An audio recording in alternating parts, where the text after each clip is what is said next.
मराठी माणसापासून तुम्हाला काय त्रास आहे? इंटरव्यू छोड़ के चला जाऊंगा। नहीं, गंदी राजनीति मत खेलिए, गलत सवाल है। राजनीति खेलना हमारा काम नहीं है। मुझे राजकारण तुम्ही केलेलं आहे, राजकारणात ट्विटची सुरुवात तुम्ही केलेली आहे। तुम्ही या ठिकाणी व्यावसायिक आहात, मुंबईत महाराष्ट्रात आणि त्यावेळेला आम्ही तुम्हाला सुरुवातीला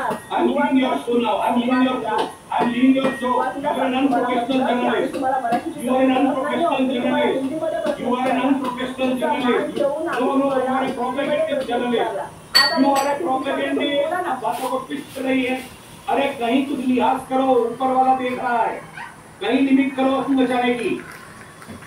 क्या प्रोपेगेंडा रच रहा है? वरचा सगळं काही बघतोय, प्रोपेगेंडा रच रहे आप? वरचा सगळं काही बघतोय।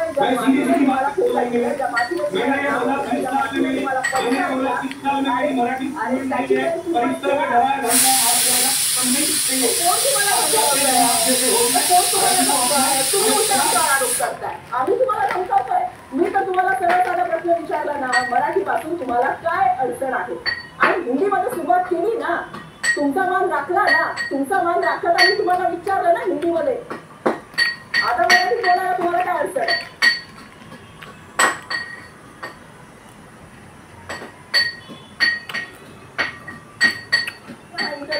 पुढे होऊ देणार नाही, कारण तुम्हाला तुमच्या मनाप्रमाणे आम्ही तुम्हाला हिंदीमध्ये प्रश्न विचारले, मात्र तुम्हाला कदाचित काहीतरी वावडं असावं आणि आम्ही थेट प्रश्न विचारले, तुम्ही थेट उत्तरं मात्र त्याचं देण्यात पाहिलेलं आहे।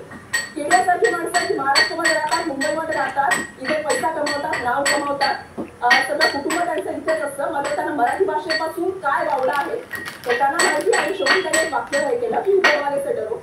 तर आमचं पण तेच म्हणणं आहे की देवाशी जरा काहीतरी इमान राखा, मातीशी काहीतरी इमान राखा आणि ज्या ठिकाणी तुम्ही राहता, ज्या ठिकाणी